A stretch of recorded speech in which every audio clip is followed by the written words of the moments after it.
देश में 2014 के बाद से बहुत सारी तस्वीरें मॉब लिंचिंग की सामने आई और बहुत सारी वीडियो भी सामने आई। हालांकि मॉब लिंचिंग पहले भी हुई, लेकिन आंकड़े 2014 के बाद लगातार बढ़ते गए। अब एक और तस्वीर सामने आई है, जबकि अयोध्या में राम मंदिर का भूमि पूजन हो चुका और उसके बाद की पहली घटना मॉब लिंचिंग की राजस्थान के सीकर से सामने आई है। राजस्थान के सीकर में एक मुस्लिम रिक्शा चालक जिसका नाम गफ्फार अहमद है, उसको कुछ लोगों ने पीटा है। गफ्फार अहमद ने कई गंभीर आरोप लगाए हैं। गफ्फार अहमद ने एफआईआर में अपना स्टेटमेंट देते हुए कहा है कि उसे दो लोगों ने रोका और रोकने के बाद मोदी जिंदाबाद और जय श्री राम कहलवाने के लिए कहा गया, स्लोगन देने के लिए कहा गया। इसका जब इनकार किया तो गफ्फार अहमद नाम के शख्स को बुरी तरह पीटा गया, जिसके चलते उसको कई गंभीर चोटें आई हैं।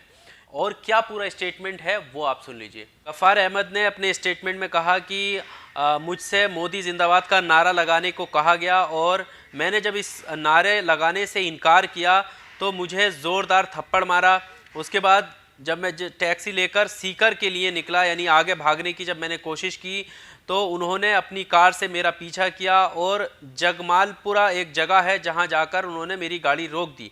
उसके बाद उन्होंने कहा कि मुझे वाहन से उतारने के लिए मजबूर किया और बुरी तरह पीटा। उन्होंने बहुत गलत व्यवहार मेरे साथ किया। मोदी जिंदाबाद और जय श्री राम का नारा लगाने के लिए मजबूर किया गया। उन्होंने मेरी दाढ़ी को भी खींचा, मुझे लातें मारी और मुक्का भी मारा, जिसकी वजह से मेरे 2-3 दांत टूट गए।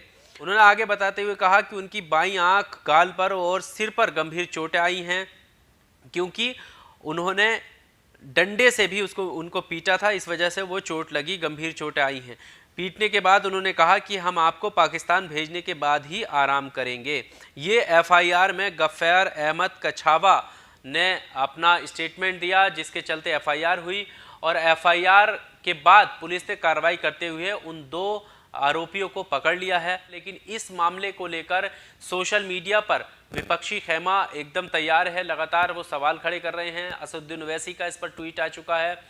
अलका लांबा कांग्रेस की नेता और सोशल मीडिया यूजर्स लगातार उस न्यू इंडिया का हवाला दे रहे हैं, क्योंकि राम मंदिर के बाद न्यूज़ चैनल पर फ्लैश होती हेडलाइन ये बताने की कोशिश कर रही थी कि अब ये नया भारत है, न्यू इंडिया है। लेकिन न्यू इंडिया के तुरंत बाद ही 5 अगस्त को भूमि पूजन होता है और 7 अगस्त को ये खबर फिर से सामने आ जाती है। इससे पहले कितनी खबरें मॉब लिंचिंग की हमारे सामने आती हुई। क्या नए इंडिया में मॉब लिंचिंग की जगह है? क्या किसी को भी उसके धर्म, उसके कास्ट के आधार पर डिस्क्रिमिनेट किया जा सकता है? इस तरह के गंभीर सवाल सोशल मीडिया पर उठ रहे हैं। सबसे पहले असदुद्दीन ओवैसी का वो ट्वीट दिखा देते हैं जो वो सवाल खड़े कर रहे हैं।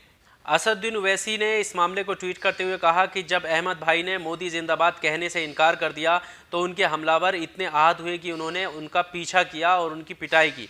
पहले मुसलमानों को जय श्री राम कहने से इनकार करने के लिए मार दिया गया था, क्योंकि उन्होंने पिछली घटनाओं का इसमें जिक्र किया, क्योंकि कितनी सारी घटनाएं मॉब लिंचिंग की ऐसी सामने आई जहां पर जय श्री राम का नारा लगाने के लिए लगाते हुए वो वीडियो में देखा जा सकता है कि मारा जाता था, तो उनका उन्होंने जिक्र किया। उसके बाद उन्होंने कहा कि अब एक और है, ऐसी असुरक्षा की केवल एक मुस्लिम द्वारा ही शब्द सुनने के लिए हिंसक ठग बन जाते हैं। तो इस ट्वीट के साथ असदुद्दीन ओवैसी ने सरकार पर निशाना साधा है।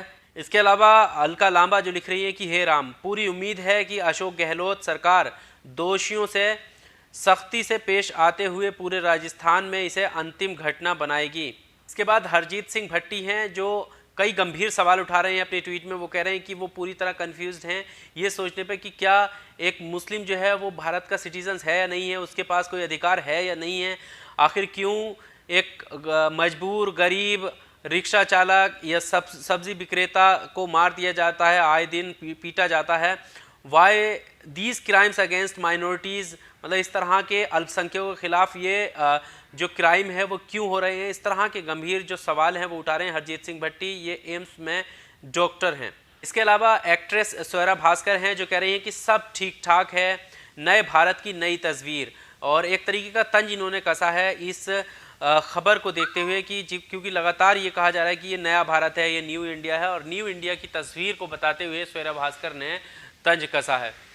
तो इस घटना के सामने आने के बाद सवाल ये उठता है कि जिस तरह से गोदी मीडिया न्यू इंडिया का प्रचार करते हुए नजर आती है, क्या इन घटनाओं को रोकने के लिए दिखाएगी कि इस तरह की घटना के लिए कौन जिम्मेदार है? आखिर क्यों सबका साथ सबका विकास सबका विश्वास की बात जब सरकार, केंद्र सरकार करती हुई नजर आती है, तो यहाँ पर इन घटनाओं को गिनाते हुए क्यों इस पर रोकथाम के लिए कोई सख्त कदम नहीं उठाती। कानून की मांग होती है लिंचिंग के, लेकिन कोई भी ऐसा सख्त कदम नहीं उठाया गया। और साथ ही साथ जो राज्य सरकार है, जो गहलोत सरकार है, क्या वो इस मामले को लेकर, जैसा कल हमने कहा कि क्या ये अंतिम घटना साबित होगी, आगे से इस तरह की कोई घटनाएं सामने नहीं आएंगी जब किसी की जाति या धर्म देखकर उसको मारा जाएगा या उसको कुछ भी कहलवाने के लिए मजबूर किया जाएगा। इस खबर को लेकर, इस जानकारी को लेकर आपका क्या कहना है, कमेंट बॉक्स में आप अपनी राय जरूर दीजिएगा।